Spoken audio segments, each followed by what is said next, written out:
Bonjour, bonjour. Voilà un exercice que nous avons à corriger tout à l'heure.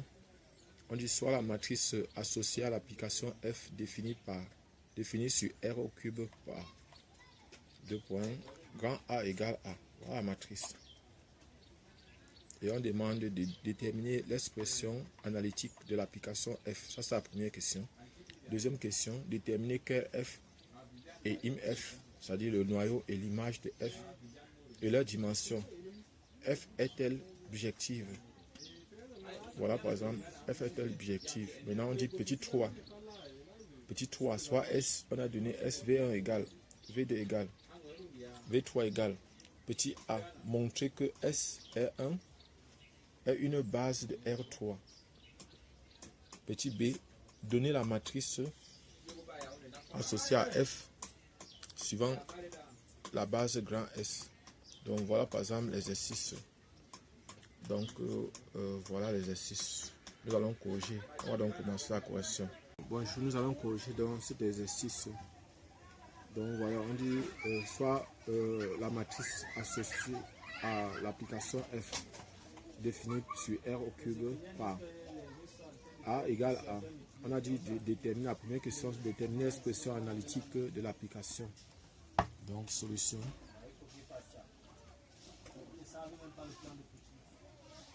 Solution.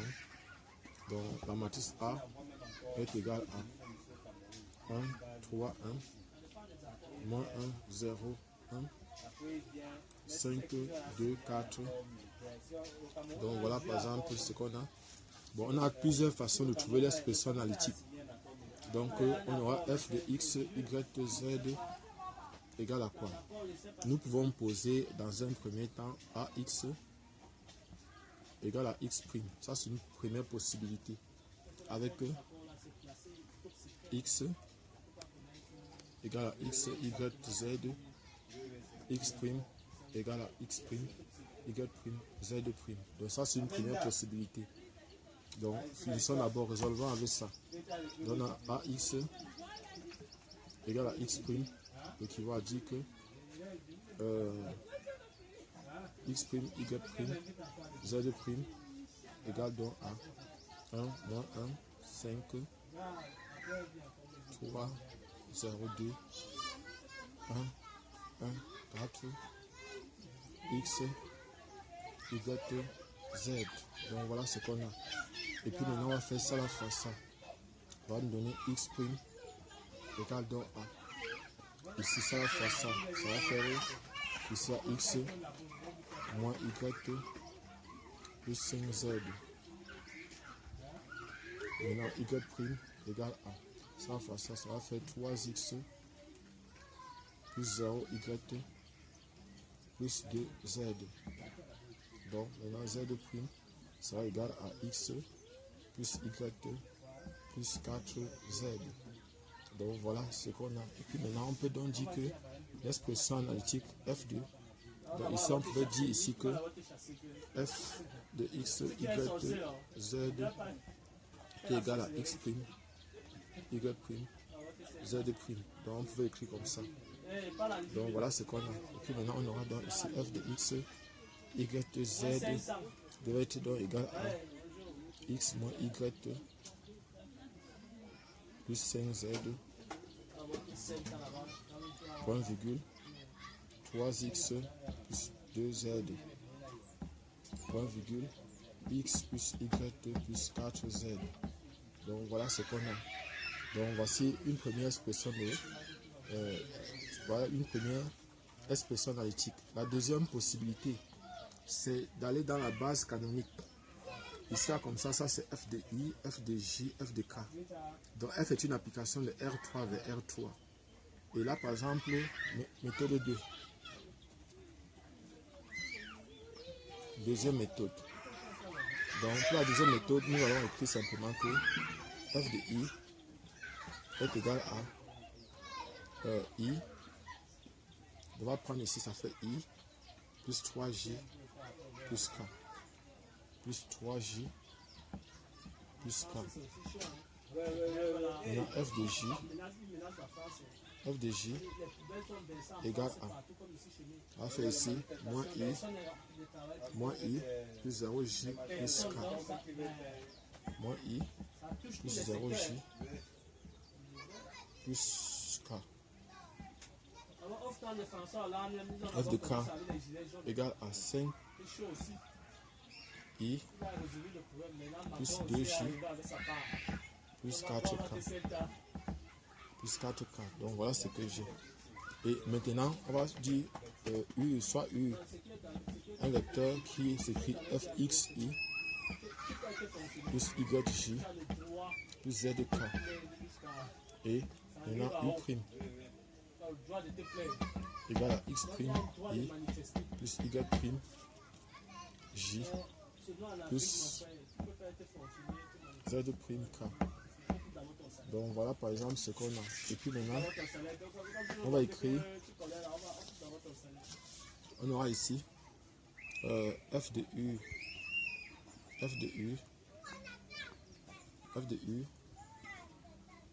qui est égal à f de xi plus yj plus zk qui est encore égal à x f de i plus y f de j plus z f de k. Parce que, pourquoi? Parce que f est une application linéaire. Donc, pour cela, voilà comment on peut faire. Et maintenant, on aura donc, ici, on peut encore écrire ceci comme f de x, y, z. On ne met pas les vecteurs. On va faire x, f de i. F de i, c'est quoi? F de i, c'est simplement, on peut mettre les coordonnées de f de i. Et voici les coordonnées de f de i ici. Voici les coordonnées de f de i ici. On a vu que f de i, c'était ça. On peut venir simplement là, voilà f de i ici. Donc ce qu'on va faire, c'est qu'on va venir ici, ça va faire i plus 3j plus k plus y, maintenant f de j. F de j c'est moins i plus k plus z f de k. F de k c'est 5i plus 2j plus 4k. Donc voilà ce qu'on a. Et on va regrouper dans les termes ce qui dépend de i. On va dire que ça fait ici la i facteur de x moins y plus 5z plus j facteur de 3x plus 2z plus k facteur de x plus y plus 4z.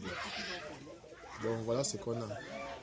Et puis maintenant, ça là on peut encore écrire que c'est x moins y plus 5z 3x plus 2z 3x plus 3. Donc point virgule x plus y plus 4z. Donc voilà, ça c'est f de x, y, z. Donc ça c'était une deuxième possibilité. Donc voilà ce qu'on a trouvé. On a trouvé exactement la même expression. Donc on va continuer avec la deuxième question. Donc on va terminer avec l'expression analytique. On a terminé avec l'expression analytique. Voilà ça. Donc, dans la deuxième question, on demande de déterminer que f est une f. Et la dimension f est-elle une bijection? Est-elle bijective? Donc nous allons répondre à la deuxième question. Deuxième question, question 2. Donc on a déjà l'expression analytique. On sait que le noyau KF est égal à quoi? On a deux expressions du noyau. On peut écrire comme ça. U de coordonnées x, y, z appartenant à R3 tel que f de u soit égal au vecteur de R3. Donc voilà par exemple une façon d'écrire. Voilà par exemple l'expression du noyau.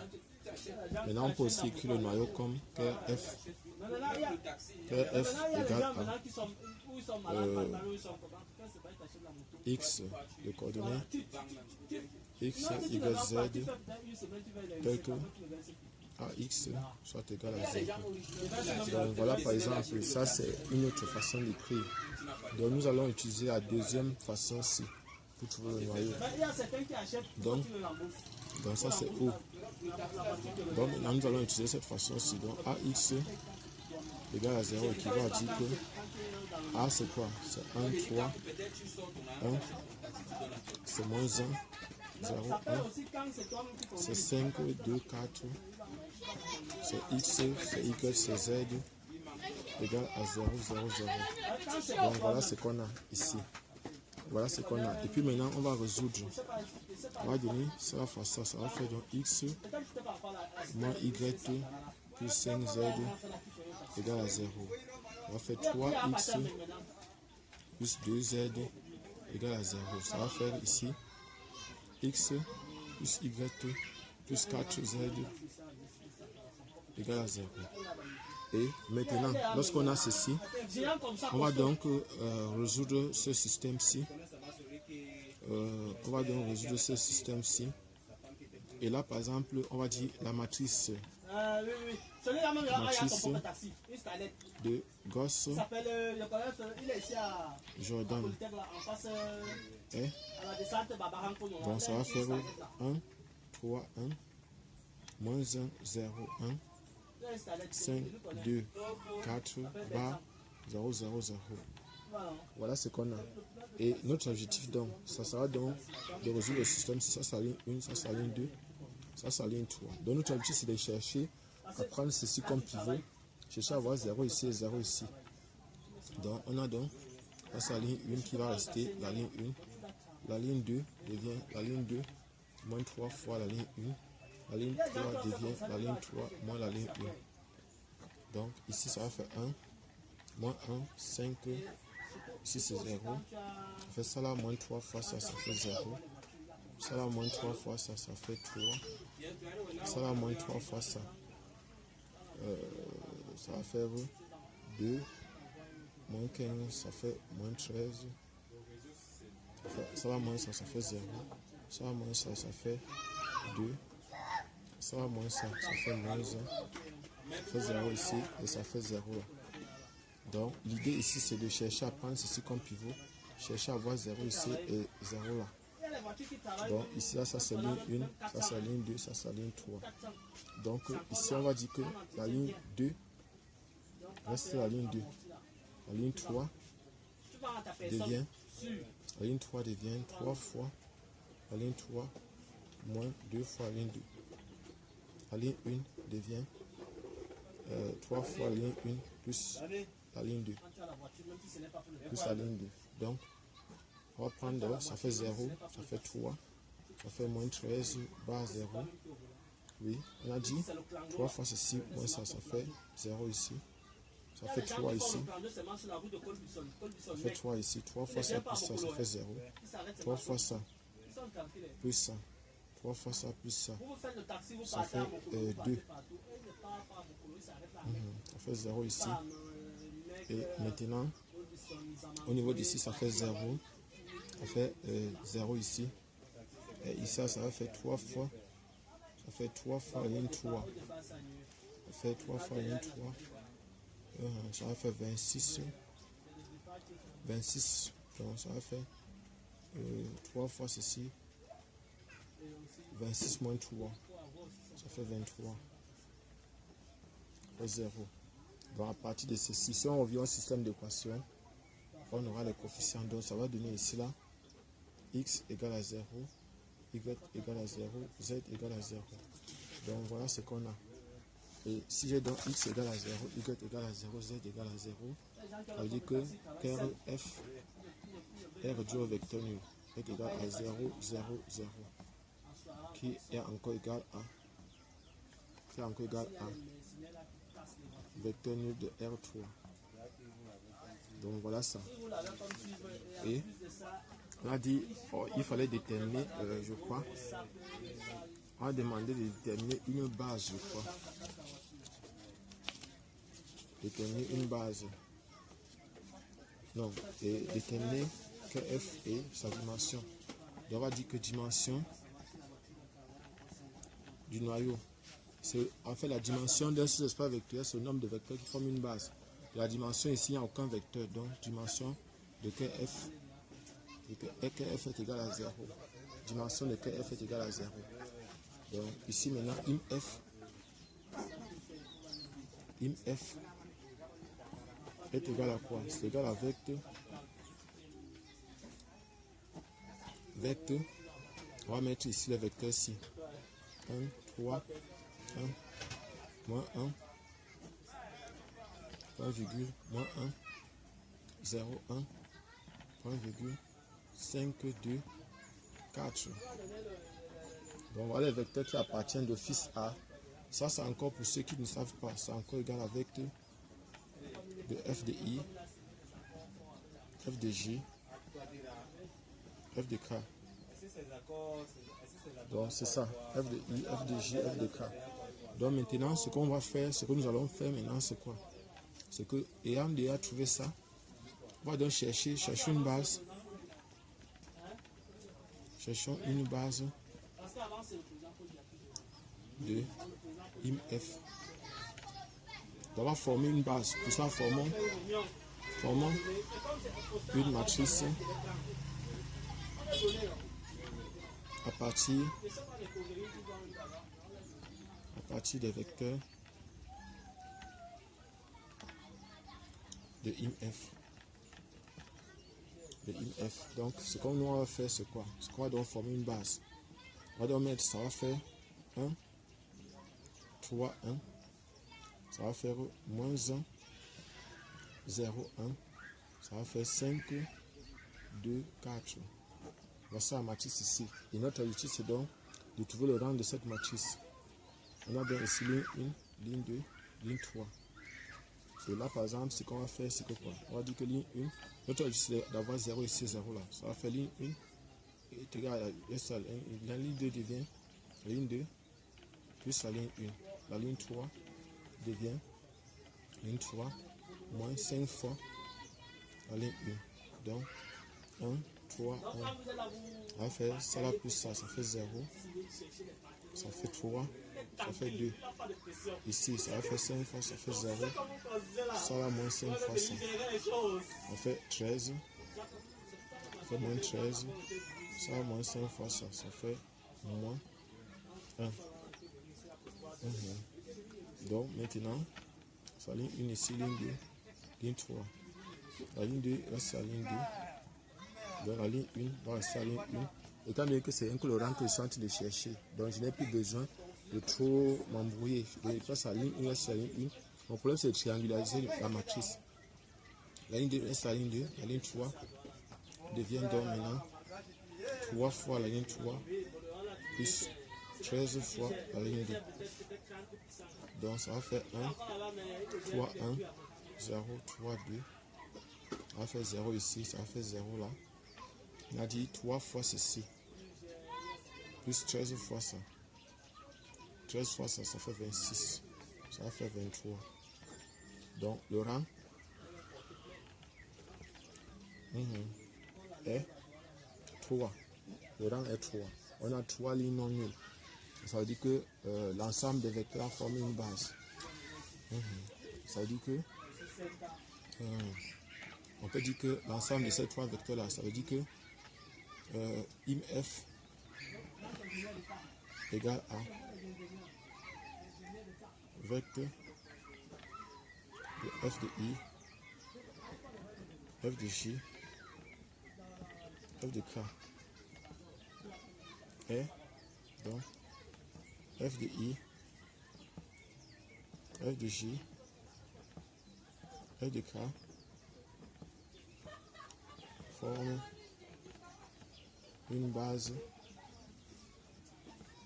de IMF. Le rang c'est 3. Ça veut dire que la dimension aussi de IMF est égale à 3. Dimension de IMF égale à 3. Donc le rang c'est 3. Dimension de IMF égale à 3. Et maintenant, F est objective.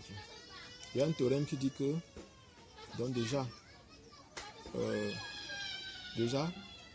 il y a un théorème qui dit que comme PF est égal à R réduit au vecteur nul de R3,